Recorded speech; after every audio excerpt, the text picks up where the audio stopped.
host Lei Xing, and I will go over the week's most important and interesting news coming out of the China EV, AV, and mobility sectors. We will open the room up at around the 40-minute mark to anyone who's keen to ask us any questions. We have one rule: although we appreciate vigorous debate, let's all be considerate and respectful to each other. What Lei and I discuss today is based on our opinions and should not be taken as investment advice. Even if it sounds like investment advice, it isn't. We encourage those who enjoy this room to please connect with us on LinkedIn, get the word out to your friends, and of course, tune in again next week. Happy New Year, everyone. My name is Tu Li. I am the managing director at Sino Auto Insights, a Beijing-based consultancy that helps organizations bring innovative and tech-focused products and services to the transportation and mobility sectors. I write a free weekly newsletter that we pull many of our discussion topics from. You can sign up for it at sinoautoinsights.com, which of course I encourage you all to do. Lei, Happy New Year, and can you please introduce yourself? Happy New Year to you too. To you too. I'm closer to New Year than you are, obviously, right? We're 13 hours ahead. So. Yeah. My name is Lei, and I am the former chief editor of China Auto Review, which published newsletters and the only tabloid magazine in English focused exclusively on the Chinese auto market. Pre-pandemic, I spent pretty much 20 years on the ground in China, covering the industry. Since the pandemic, I've been in the U.S. as an independent analyst consultant, looking afar and still trying to keep tabs on the rapidly evolving market. This is episode number 47 and our last episode of 2021. So this means we've done this show for 47 straight weeks. I can't believe it. We haven't missed a week. We haven't. Oh. I don't think we've missed a week. Have we? We'd be so behind if we missed a week, though, right? And we just had our 3,000th download today for the pod. So, yay! Very nice. So, I did some quick number crunching. By the end of this episode, we will have talked for roughly 4,230 minutes, averaging 90 minutes per episode, which is roughly 70.5 hours, or just about 3 days. So we've been talking about, imagine talking three straight days on the China EV, AV, and mobility. That's what we have done. Oh man, I can't believe I didn't think I loved to talk that much, but whatever. We just ramble, huh? So again, this is our year in review episode where we try to recap and review the year's top news events that made headlines or memorable in our view. And maybe we offer some predictions on 2022 and some of... A few, maybe just a few. Some of what we can expect from the market. So the question is, where do we even start? Well, are there any newsworthy updates that happened in the last week that you can kind of summarize for us like you normally yes. do? Good thing that you reminded. What better way to kind of end the year than that announcement by Geely, Zeekr, and Waymo? Because that news had EV in it, had AV in it, and had mobility in it. Well, and that's our topic, right? And it had data in it, and it had cross-border in it, and it had, a legacy kind of straddler EV first company versus a tech company or together with a tech company. And ton of implications, opens a lot of doors for everybody, right? Yeah, for both sides. The Chinese are coming to the US in a different way. And Waymo might be using this opportunity to maybe even enter the Chinese market. Who knows? There's feelers. That's definitely a feeler for me, right? Yeah, definitely one of the biggest surprises of the year to me. And I guess the other important news that came out of this week, but has huge, huge implications for 2022 and beyond, is the Ministry of Commerce and National Development Reform Commission published the updated so-called negative list for 2021. And basically the requirement on foreign equity ownership in vehicle manufacturing joint ventures is no longer included in that list. which means China is opening up the auto sector completely starting tomorrow, your day. So that means there will be more Teslas, right? 100% owned Wolfies. There could be plays where the foreign partner buys out shares from the Chinese partner, or the other way around.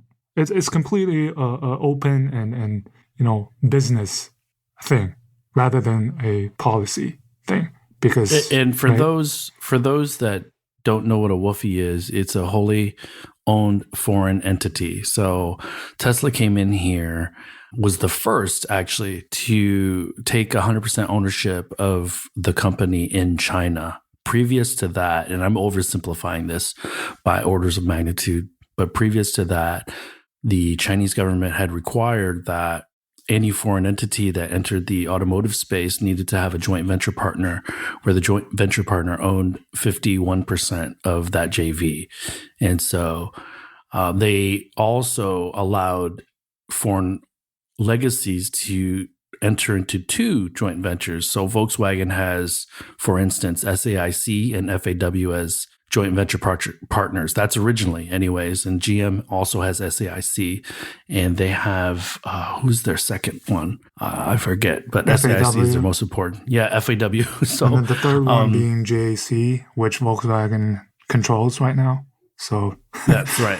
And so now they do away with that. So for instance, a company that recently took advantage of that is BMW, because Brilliance was the parent company for BMW's joint venture partner was going bankrupt. And so BMW took a 75% control of that entity. So effectively, BMW is running their operations in China alone with very little help from Brilliance, except for them helping manufacture the vehicles effectively, right? Mm-hmm.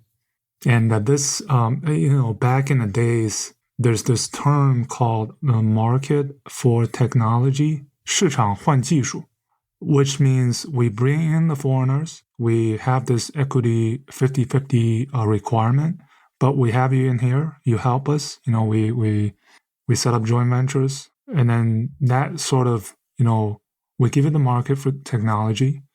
But then there's another saying that you sleep on the same bed, but dreaming different dreams. Yes. 同床异梦, that's the Chinese.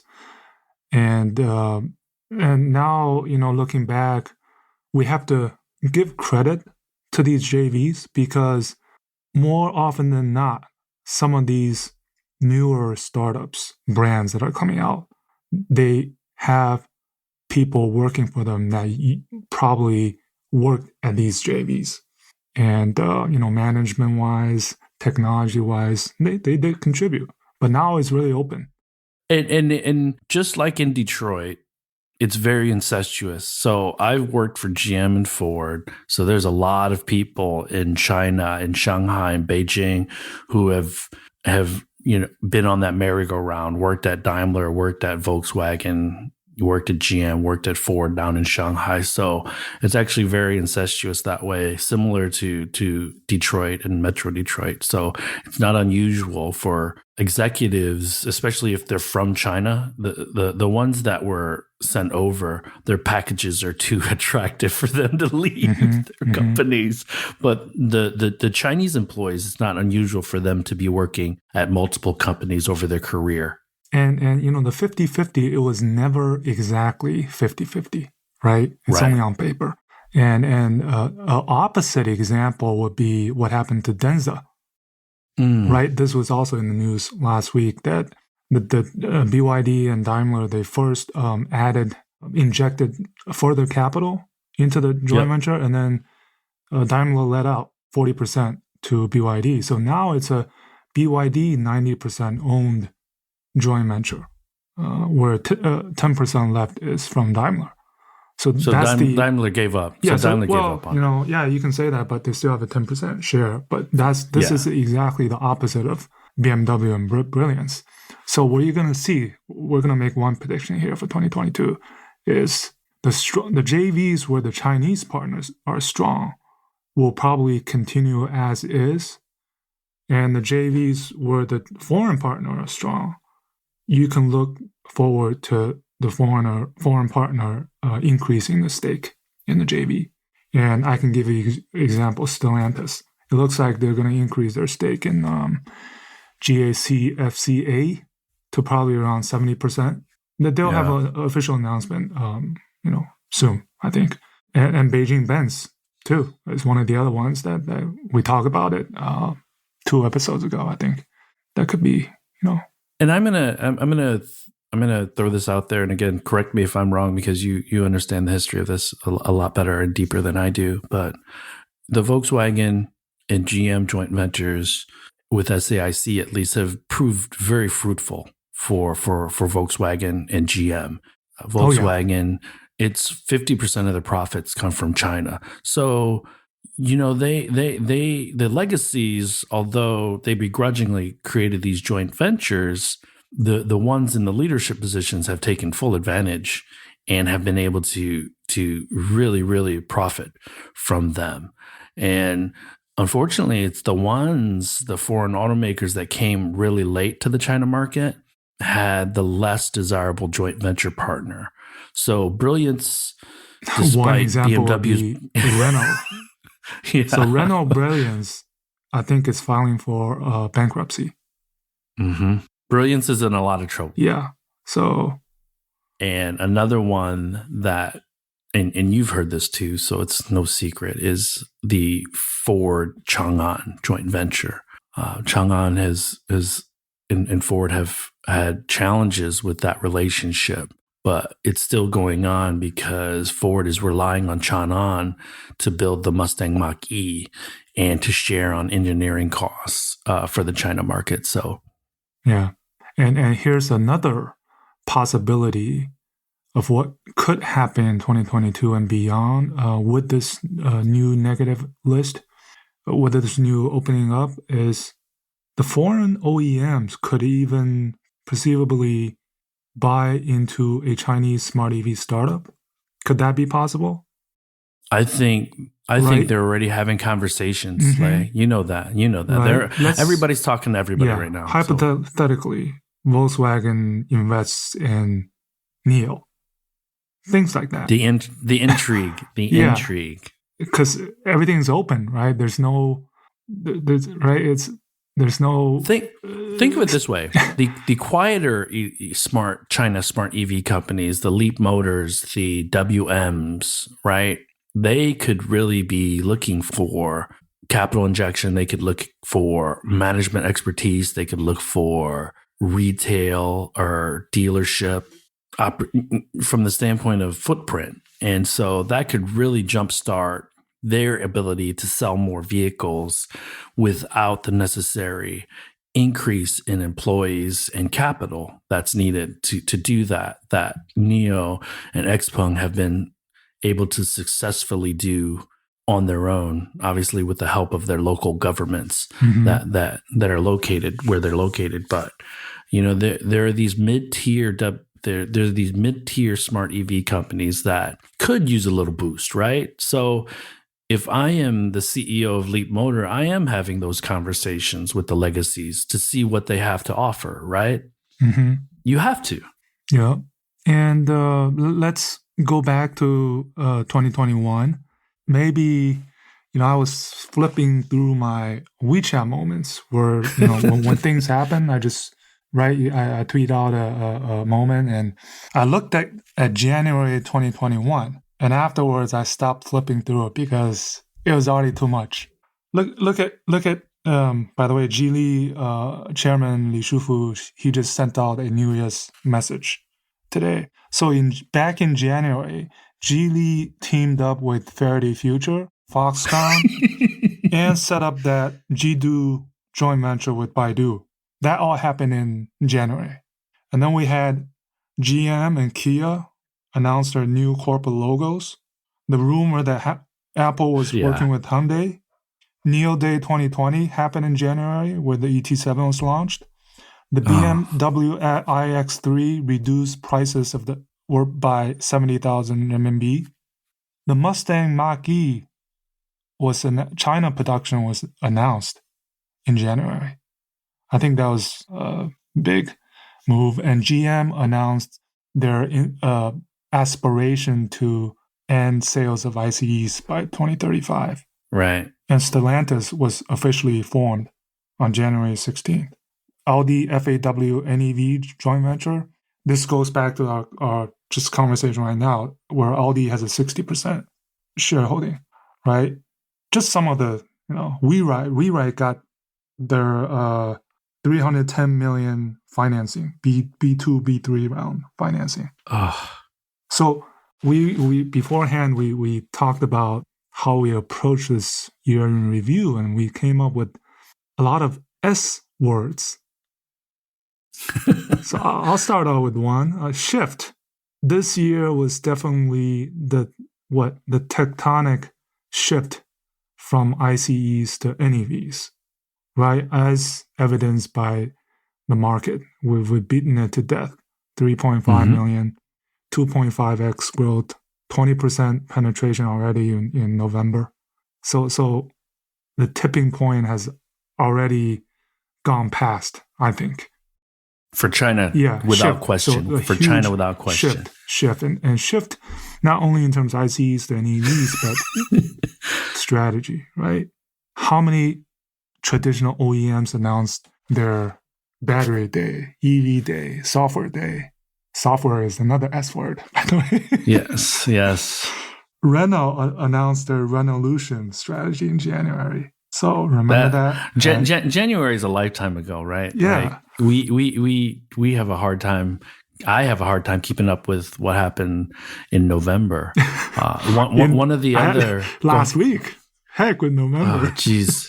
So the word that I will emphasize is speed, because we're talking about it now. There's the speed of announcements, the speed of things that are happening in China. We always talk about China's speed, but from a technology standpoint, now it's the automakers and so I'm, we had talked about this earlier. I'd like to put these companies into three buckets to make it a little bit easier to identify.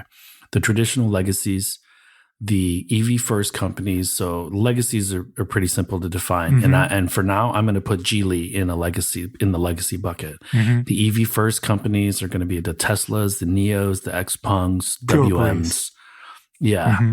And then the tech plays. The tech plays will come into more focus next year as April 2022 comes around and they start showing off their wares and their products and their features and their aspirations. So I think those three buckets, if we need a fourth, I'll think of one. But for now, I think we're safe to put them, the competitors, into one of these three buckets. And the speed at which things are changing, things are shifting is amazing to see. And it's going to be hard for the European companies and the American companies to keep up, to be quite frank. So yeah, the one thing, and I'll say this, whenever I do a presentation, I'm not a big, Sino Auto Insights is not going to do a 300-page research report that is pretty meaningless, that has probably 5 or 6 sentences that are meaningful, like the traditional research reports. We do more slide presentations, and one of the things that we do for transition slides is quotes from notable people. One of the quotes I'll bring up that I have in presentations is one from Mario Andretti, and a reporter had asked them after winning the Indy 500, I believe. He said, "What makes you so good?" And he said, if things seem under control, you're not moving fast enough. So that's one of them that reminds me of what's going on. The second one is a quote from Satya Nadella, who wrote an email the first day he became CEO of Microsoft, I think back in 2016. And he wrote that our industry doesn't respect tradition. It only respects innovation. So those two quotes are really apropos to what we've been talking about over the last 47 episodes. And we can talk about protectionism, we can talk about cross-border challenges, but at the end of the day, right now, the Chinese smart EV companies are out innovating, with the exception of Tesla, maybe out innovating everyone else. So, Yeah, and right, and you put three sort of buckets. I would just add one more, basically breaking down your first bucket into the traditional foreign and the traditional Chinese, but they're right. in the same bucket, right? Yeah. And then the Mm-hmm. other S words kind of related, smart software. So there's this year, at least in the China scene, there's a lot of talk about the second half of competition Mm-hmm. of the smart EV. So the first half would be the EV part of it. And I said the tipping point already passed. So from ICE to EV, that's history. But now in the second half of the competition is really the smart part of it. And that has a lot to do with software. And I don't know how many times we mentioned this word, but one of the things that Tesla was successful this year of what they've gone 50% more production than last year, right? I just saw a Wall Street article. Is They'll hit 900,000, yeah, I their think. ability to tweak their software for new chips that the legacies can't do, right? So, I mean that I think defined 2021.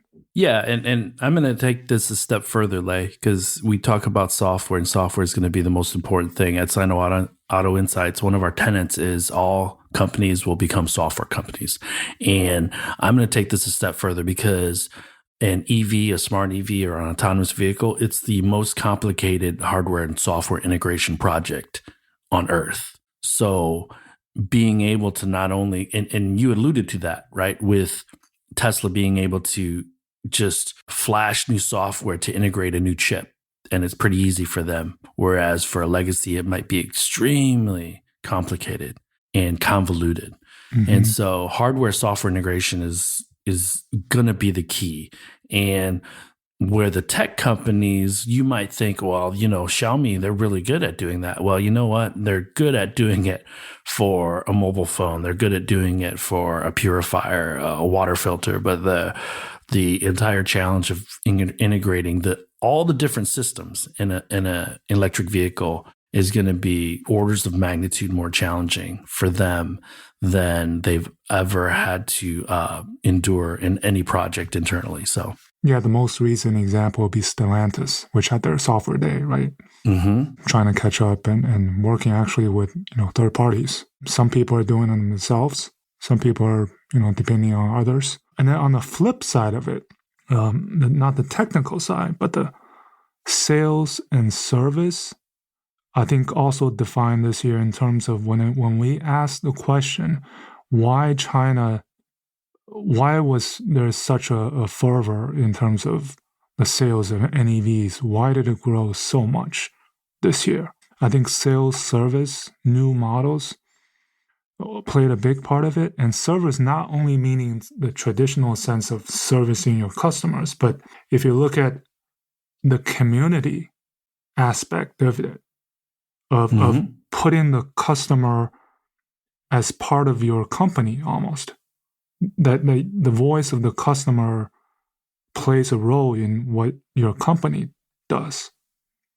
I think that or at least you make them feel that way. Yeah, I think that's what drew so many consumers to these new brands, I think. And we don't have to mention, the direct sales model that's been going on for years.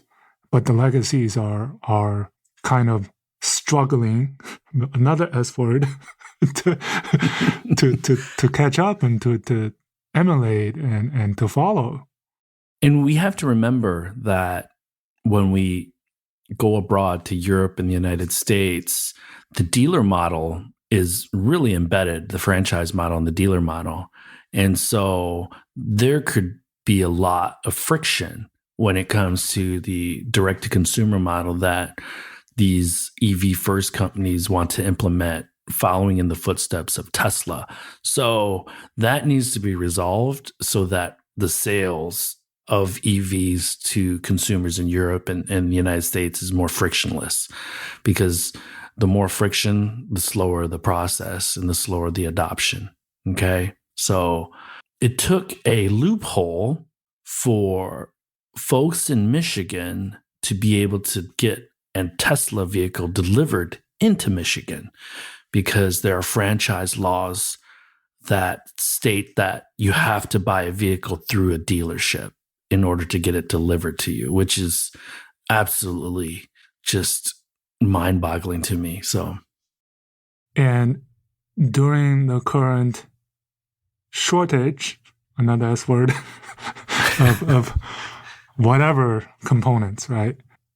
What's going on here, I've seen personally, is the dealer markups on the EVs. So Hyundai, I asked a local dealer, right? They quoted the price, and then there's a market, what's the word? Market adjustment, $10,000. I've seen on Twitter that some guy ordered a Mach-E and the dealer asked for $50,000 dealer adjustment. No, not the Mach-E, maybe the EQS. So he went and bought a Lucid. I saw this on Twitter somewhere.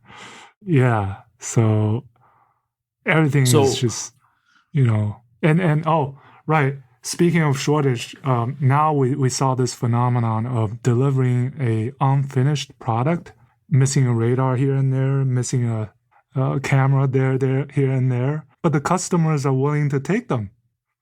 We've never seen that before, right? Li Auto does it. Xpeng did it, I think.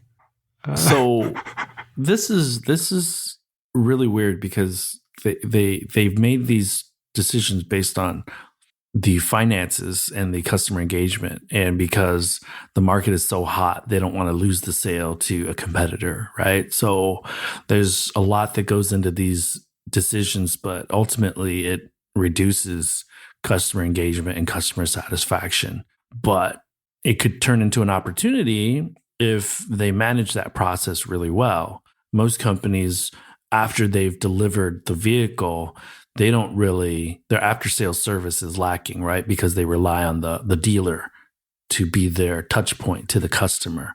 Direct to consumer, it's going to be much more high touch for the OEM to the customer. Mm-hmm. So, and you'd alluded to this in an earlier statement, right?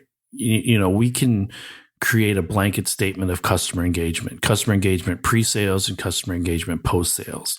And it's a lot cleaner, a lot less friction between the customer and the OEM on a direct consumer business model, right? So, the OEMs are going to have to learn how to deal with customers directly as well. So it's not, they're not going to be able to just be really good at it instantly.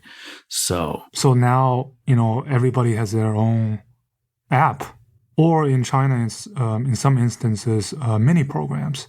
Mm-hmm. I think Volkswagen has it. I think BMW has a local owner app.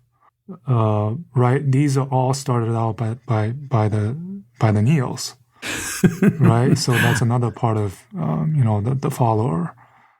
Well, I think that app thing, or the direct engagement, I think we should credit GM and OnStar, because the version 1 of that customer engagement was, to me, the OnStar model, but GM didn't know what to do with it, just like they didn't know what to do with the EV1. So it's almost like the BMW with the i3 and the i8. What do I do with it, right? By the way, the first EV1 were delivered to customers 25 years ago this month, December 1996.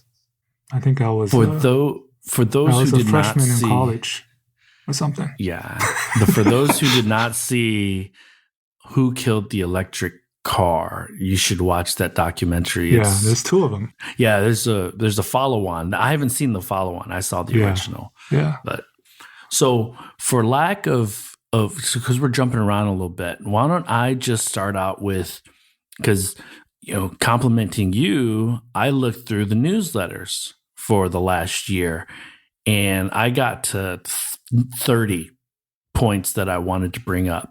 And so in our last newsletter, I narrowed it down to 12 because we'd be here all day, tit for tat, 3 debating days. what are the most important. Yes. So I'm just going to list off my 12, and then maybe you can list off your 15 that you sent me. So BYD, the quietest EV juggernaut out there. That's number one. Tesla's wild ride this year. China EV Inc. gets their passport stamps. So there's a number of EV companies that have told the public that they're entering the market. Xpeng, NIO, BYD have already done that in Europe. China NEV market hits 3.3 or 3.4 million. So we agree on that point. No data is going to cross any borders. That happened in January with Tesla. I think they got the smackdown. And Didi in June 30th, when they went IPO, they also got the smackdown. That's a little bit, that's relative in relation to the no data. That's a good S word. Oh, yes. Smackdown. Yes. Good S word. The SEC Holding Foreign Companies Accountable Act, that is going to change the calculus of quite a few companies that have not gone public, and for the ones that have gone public. There are over, I think, 280 or 18 companies or something like that are Chinese that are now currently being traded in the US via the ADRs. So lots of things going on with that. Pony and Baidu received their driverless AV permits in Beijing. For commercial service. For commercial service, yeah. So they can be paid. Yeah. Yes. And Common Prosperity in China, what does that mean for the tech companies? I think the other thing that has global implications, Lucid wins the car of the year. Global supply chain pain for number 11 and number 12. The launch of China EVs and more. Yeah, the most important. So yeah, why don't you go over your list, and then maybe we can pull out a handful and just kind of talk about them a little bit in more detail. Well, the market was, right, the tipping point for NEVs came and went. Let's just put it that way. Tesla's eventful year, Xiaomi and Baidu and others joined the smart EV bandwagon. The rollout of robo-taxis, not so ideal for VW. Not so ideal for VW. Hopefully they'll get better. The Wuling mini EV phenomenon. And this S word that goes with it is small. Small is king. The year of the LiDAR, right? I have a list of almost 20 models that are coming over the next 12 months equipped with LiDARs. Battery swapping, another S word. Catching on, right? The big three, NIO, Geely, and Auton.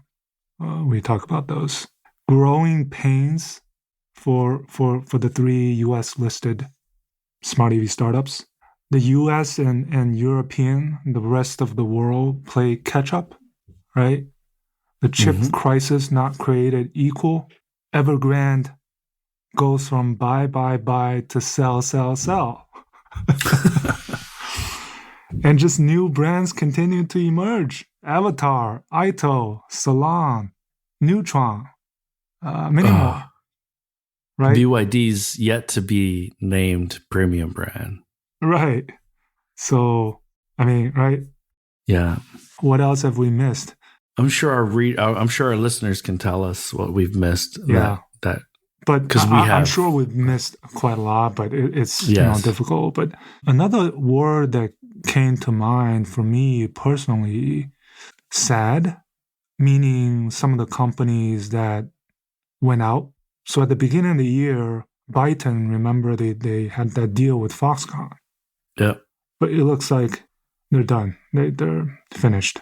And that was kind of sad to see because I was almost with them every step of the way, starting from April 2017, when I was at their office in Beijing doing a media kind of what's the word? Not roundtable, but they were asking for the naming of the brand. Remember before it was Future Mobility Corporation? Yeah. And they asked the brand. They gave out 3 different names for the Chinese names, Baiteng. For the English name, Byton. I think everybody said liked it.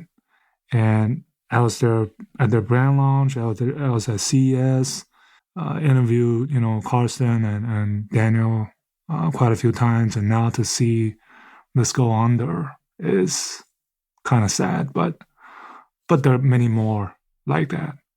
That's kind of the highs and lows of, 2021.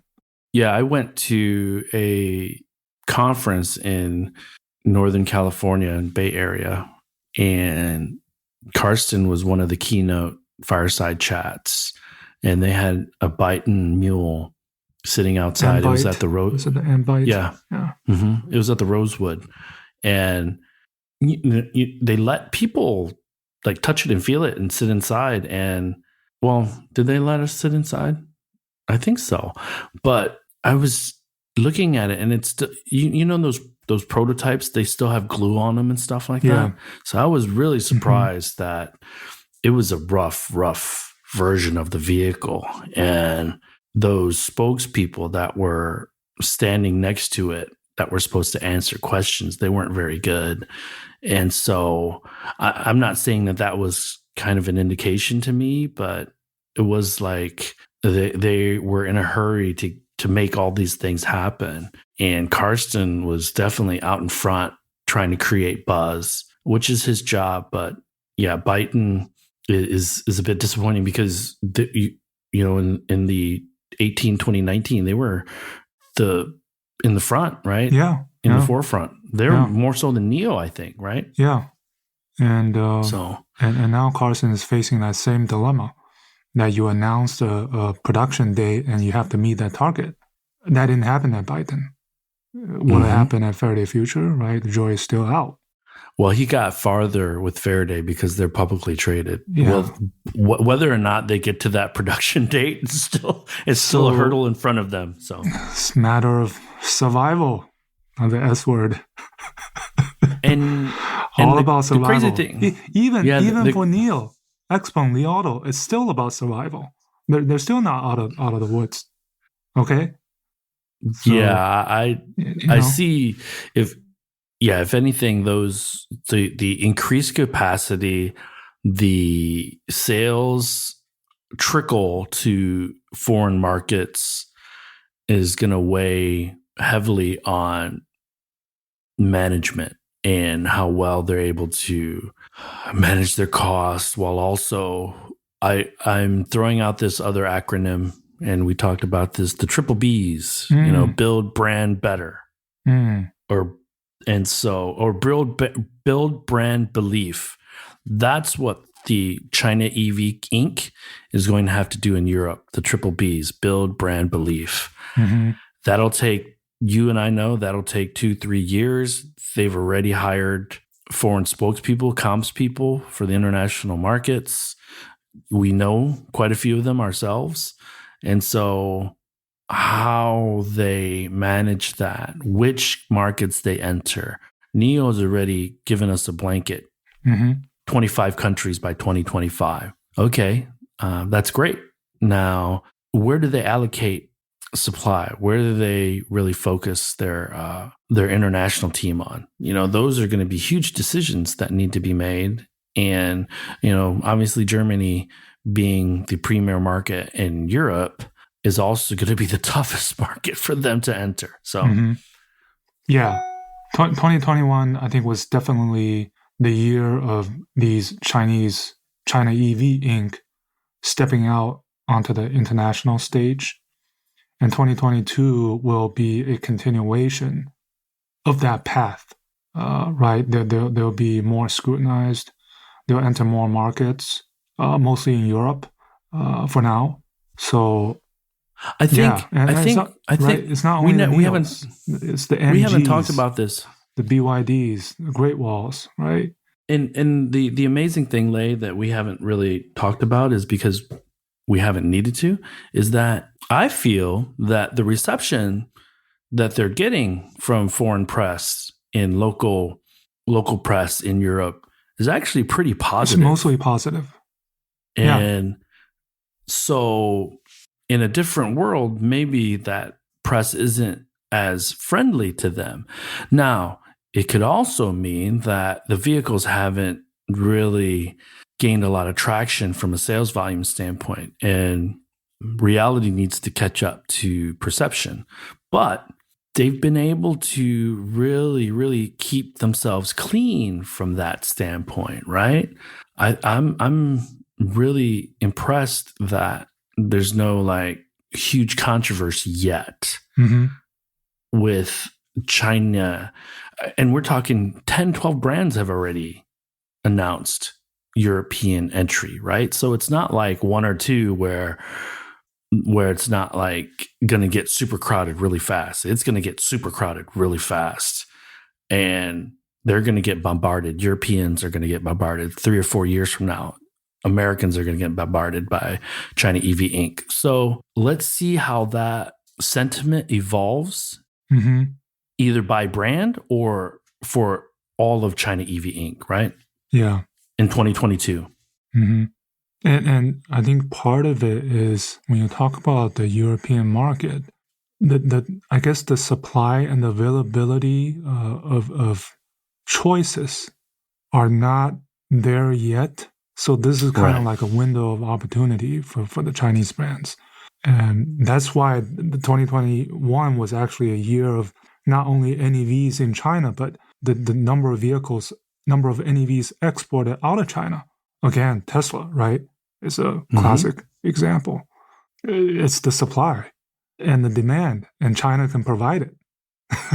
So, because the major smart EV players all will have excess capacity that they'll need to account for.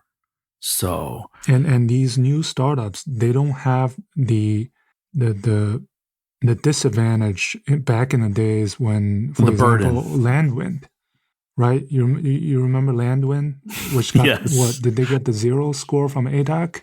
Well, they had that fake Evo too. So they no longer face that type of issue because all these cars are designed and developed with international market in mind, right? Xpeng starting with a G9. And you no longer have to meet emissions requirements. There's no says a lot about the China market maturing too, right? Yeah. Because the requirements are actually much higher in China too, right? And I guess it's worth pointing out another reason why sales grew so much this year is something that people don't talk often. Is in a lot of these segments, the Wuling Hongguang Mini EV, the A0 segments, the BYD Dolphin, and the A segments, these compact SUVs, the smart EVs in terms of price performance has reached that parity with their ICE counterparts, and I think the customers they starting to feel comfortable when they compare these choices. They're gonna say, I'm gonna go with a Leap Motor C11, for example. Yeah. I'm gonna go to a BYD Zone Pro DMI, right? The plugins, which BYD was so much successful because those vehicles, in terms of their pricing and positioning, it's already on a parity with competing models. And they're smart. The tech features, connectivity are much more advanced. So why am I going to still pick an ICE model from a, let's say, another foreign brand?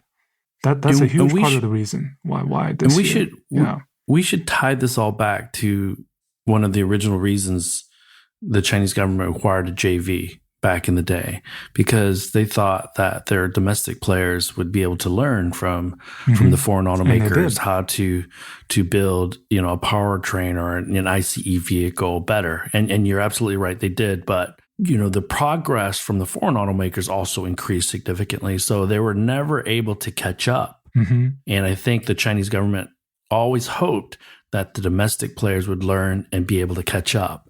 So the sharp pivot in China to EVs really allows them to be on level playing field, a software developed level playing field. Whereas in the past, the Germans in particular, they leaned on their engineering and their engines and things like that. Now, you can almost say that aside from battery technology, motors are, I won't say they're commoditized, but there are a couple of suppliers, there are a handful of suppliers that do really, really good motors. Yeah, the NIO OEMs. does their own motors.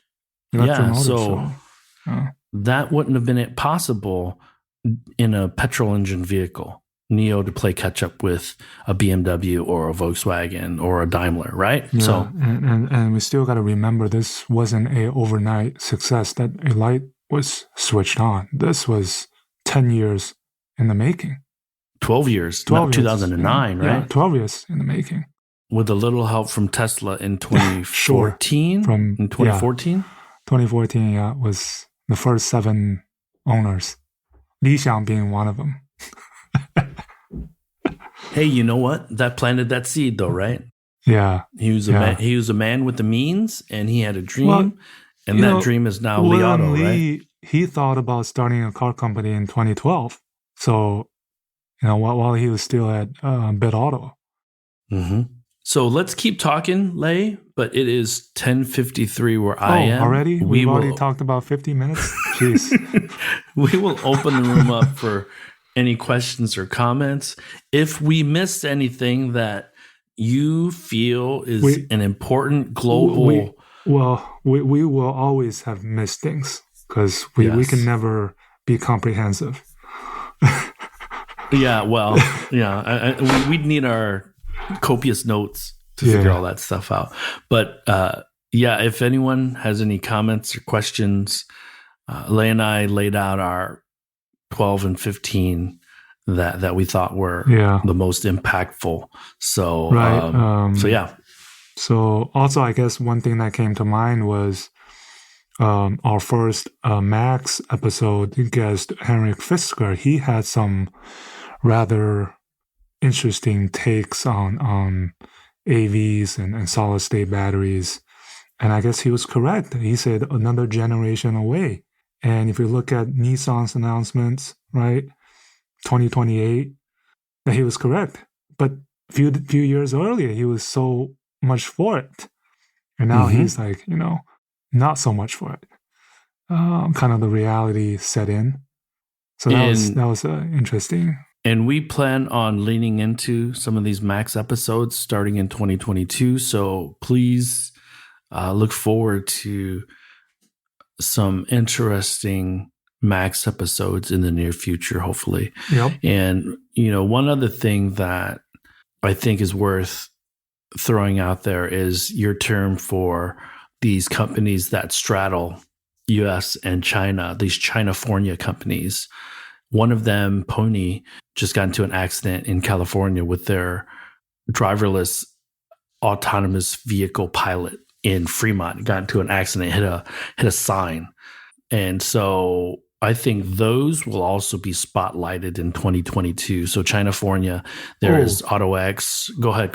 Yeah, 2021, if we missed something, it was definitely a year of the robotaxis. Of all these Chinafornia companies, the announcement they've made, the investment, Baidu, right? You guys, you've personally rode in these vehicles. And all these companies putting out robotaxis, SAIC, right?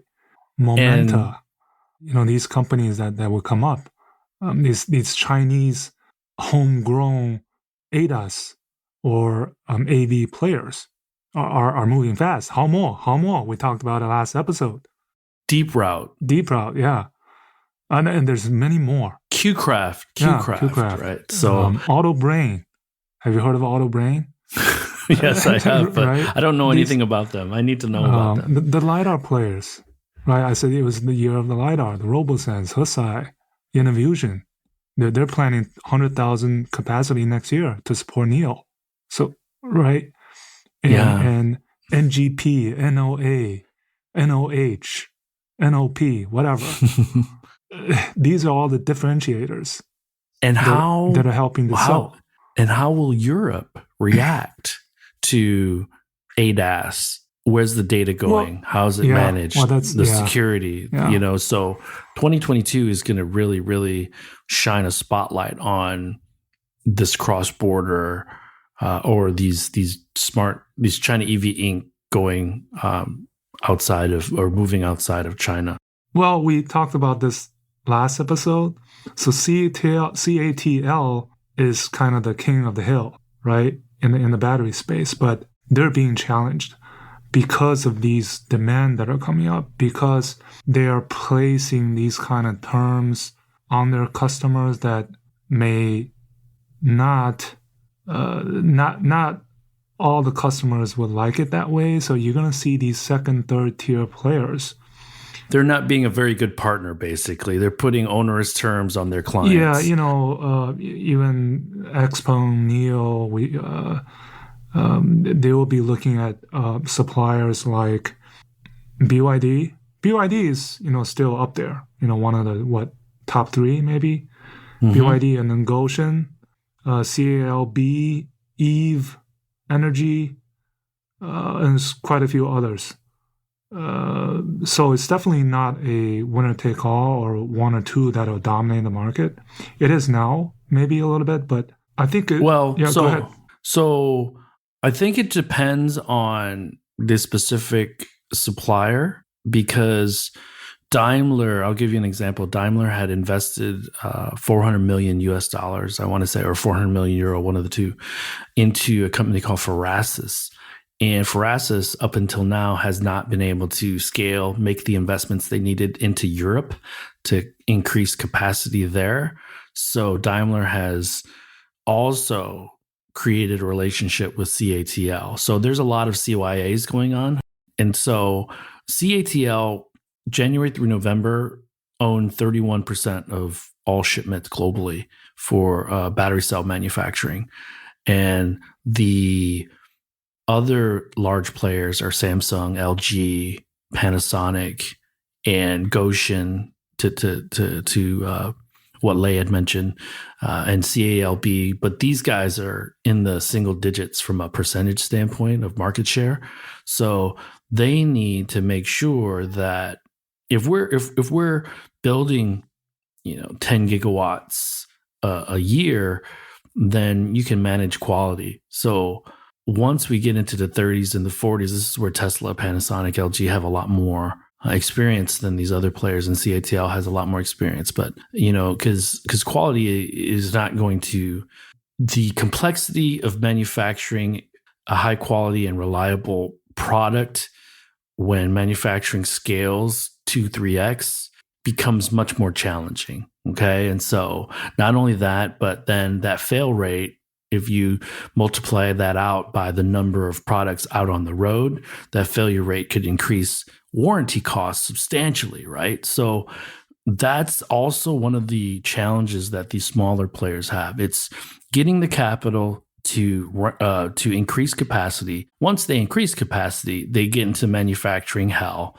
And then if they run into issues on quality and reliability, it'll bleed them dry. Right. So these are the challenges the smaller players have.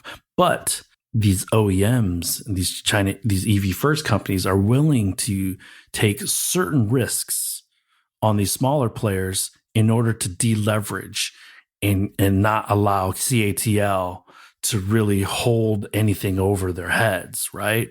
Because strategically, an Apple, a GM, they would never, ever single source such an important part.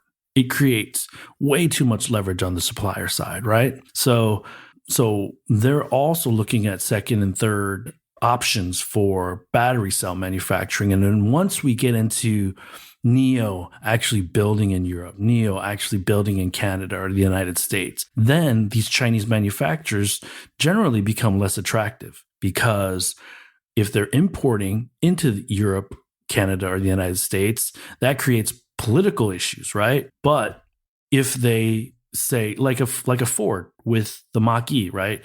They are shipping, I want to say LG with their Mustang Mach-E, is maybe it's not LG in the US, but they're shipping with BYD in China. So it just makes sense to have regional plays wherever they can, right?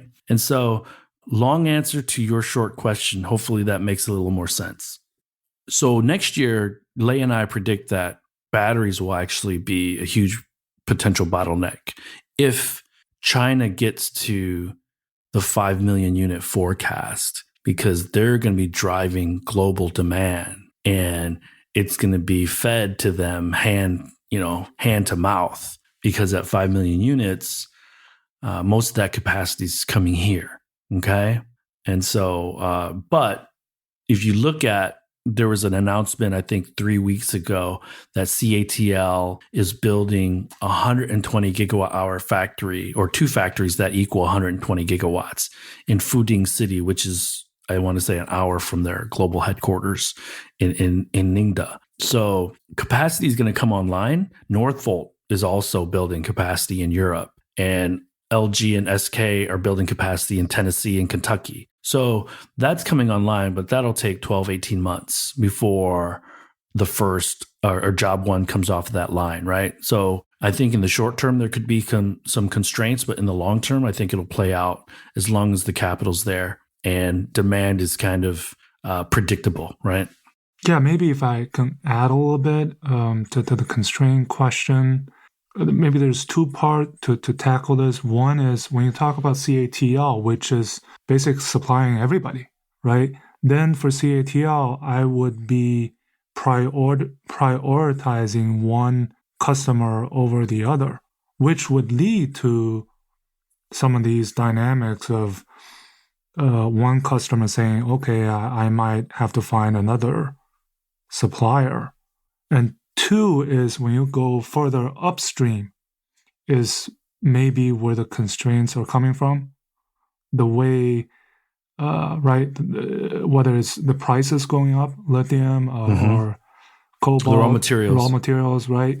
So these all play into this constraint problems. So I guess my answer for 2022, yes, there's still constraint, but I think China, it'll be enough to see those 5 million unit, whatever forecast, but it's definitely not going to be like this year. First of all, you already have a big volume base. The type of growth, the net growth that you saw in 2021, right? Yeah, so there will still be constraint.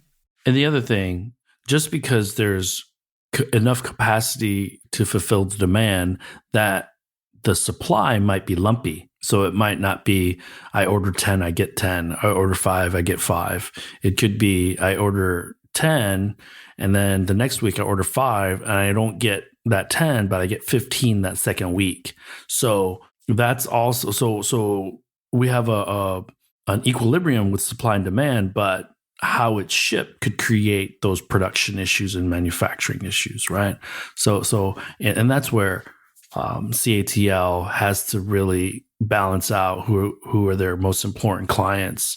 And what we're hearing is that the battery manufacturers or battery suppliers are asking for upfront payments to secure supply for 2022, like large upfront payments to basically buy capacity for 2022. And so that's also one of those onerous things that the OEMs aren't liking right now. So what complicates things for the legacies is they have this make or buy decision for every software system that they want to integrate, right?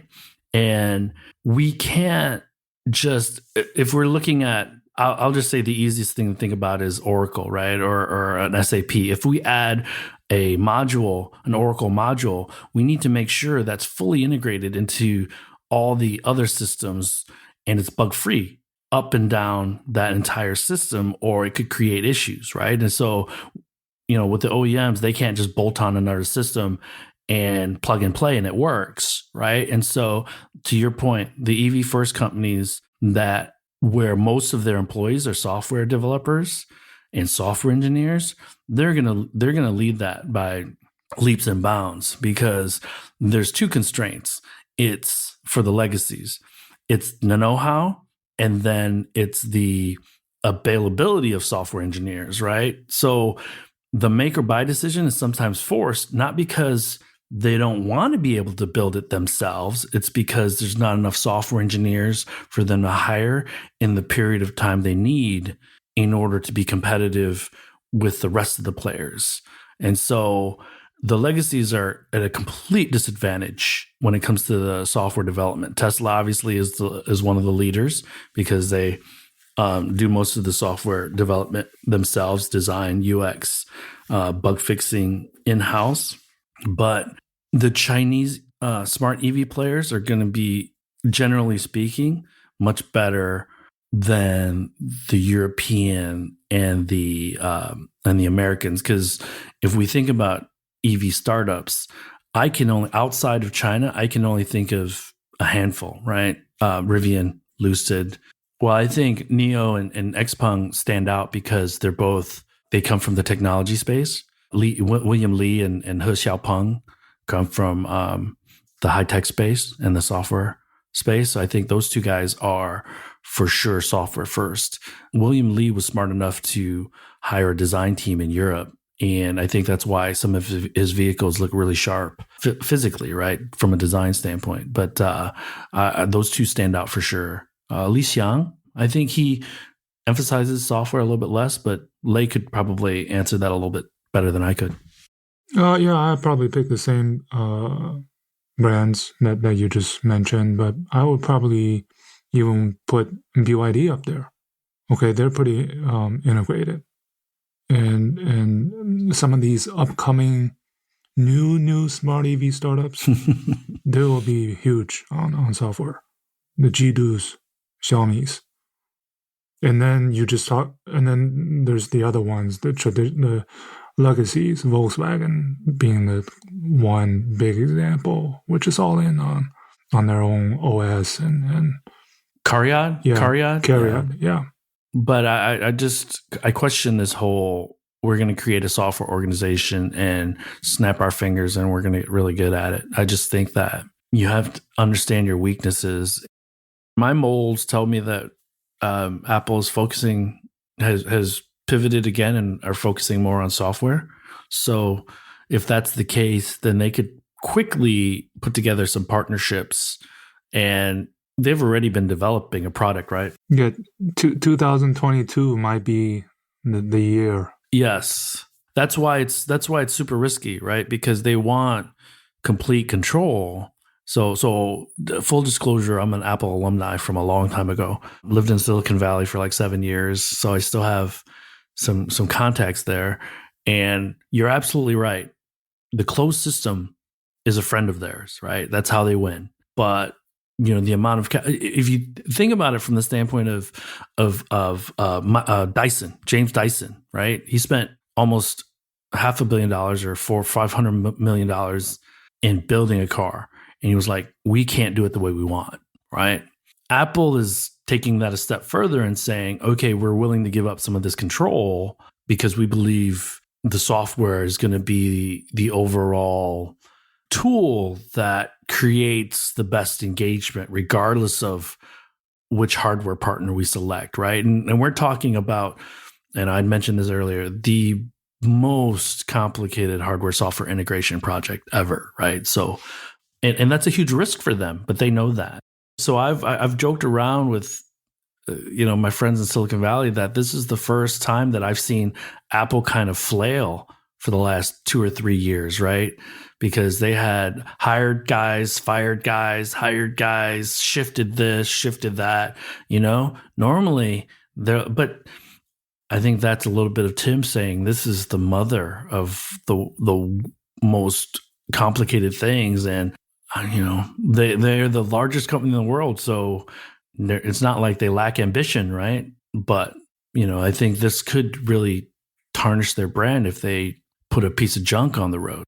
The best part of Apple and their ecosystem is that it's closed. So they have that tight ship where they control end to end the entire software development process and what can plug into it and what can't, right? So I always give this example with Microsoft and like Dell or Microsoft and HP. You buy an HP computer, you go home, you have an error, and you call Dell and they're like, no, that's Microsoft. That's freaking Windows. And then you call Microsoft, it's like, no, that's a hardware issue. That's a, you don't do that with an Apple mobile phone or a computer. I have a list of final few of what to look forward to in Okay. 2022. I don't know. Do you have some? I'll read off my list, maybe. Just Yeah, kind go of ahead. cap it off. Mm-hmm. So the Beijing Auto Show will be a coming out party yet again. Lots of EVs equipped with LiDARs. The city level ADAS is going to be popularized. City NGP, NOH, NOA, whatever. The luxury segment, the premium segment, and the A00, the mini EVs and the QQ ice cream, they will continue to grow to possibly roughly 1.5 million units. I just saw some predictions on those two segments.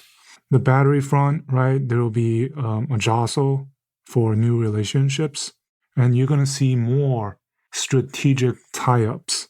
Things like BYD RoboSense Horizon, Hosai NVIDIA, BYD Momenta, things like these. The robo-taxi movement is going to continue on. Moves on the foreign OEM front in terms of equity ownership, restrictions being lifted. What kind of movements are we going to see? And then just how will the foreign OEMs do on their EVs? The Mach-E, the Lyric, the Audi e-trons, the BMW i3, EQA, EQB, EQE, right? Can they compete, as more of these models come onto the market? Those are just some of the lists I thought of. Yeah. So I will have my list for the next show. But yeah, right.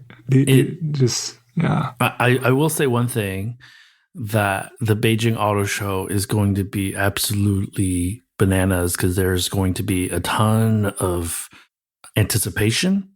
Yeah. There's going to be a ton of launches. There's going to be a ton of news coming out of that. Yeah. Based on past experience, once you get into January, and then by the time April rolls around, you're going to be like, didn't we just... right?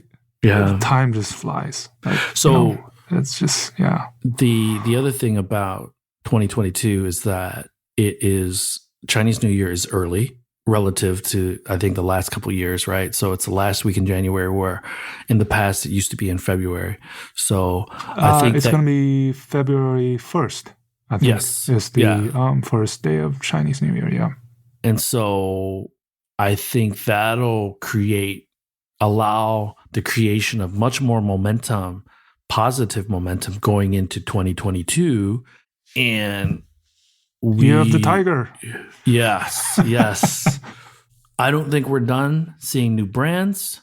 No. To your point, partnerships. No, I think there's going to be a lot. I think there's going to be a lot more cross-border partnerships.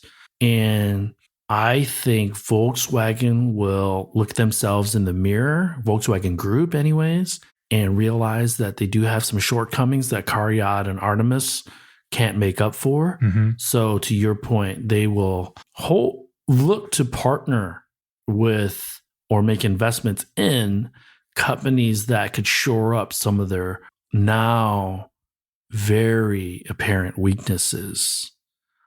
Whether that's software, whether that's a brand, I'm not sure yet. Some of these partnerships that we've been announcing, I think they'll just kind of go away because just kind of like this Denza thing that was kind of a big deal that turned into kind of nothing. And so, so for 2022, one of the things that I'm working on is a huge conference. Sino Auto Insights is co-organizing a huge virtual conference that I did want to mention. It's called Mobility with /E, and it's going to be 10 days worth of content, amazing panelists and moderators. It's pretty ambitious on our part. We're partnering with a Climate Transformed, and I know you're going to be taking part in it, Lei. So thank you for that. Yeah. And you'll hear more about it, hopefully, in our newsletter. And Yeah. Go ahead. No, I was gonna say 2022. Hopefully, we get to meet offline. Oh, That's another goal. oh man, that's actually pretty important. Whether in Detroit or in in Beijing or somewhere else. Yeah, that's really important because first of all, I feel like we're like old friends, number one, and then number two, it'll mean that quarantine timelines have shortened, maybe. Because it's been 2 years, almost 2 years since I've been in the United States, and that's way too long for me not to be able to see my family and my kids not to be able to see their cousins. So yeah. Or any administrative things you want to discuss? No, I guess once we get to 2022, it'll be next episode. We'll be talking about sales again because we're gonna see what happens in December, right? We got to give out some ribbons. We got to give out some ribbons. Get out some ribbons. 100K ribbons.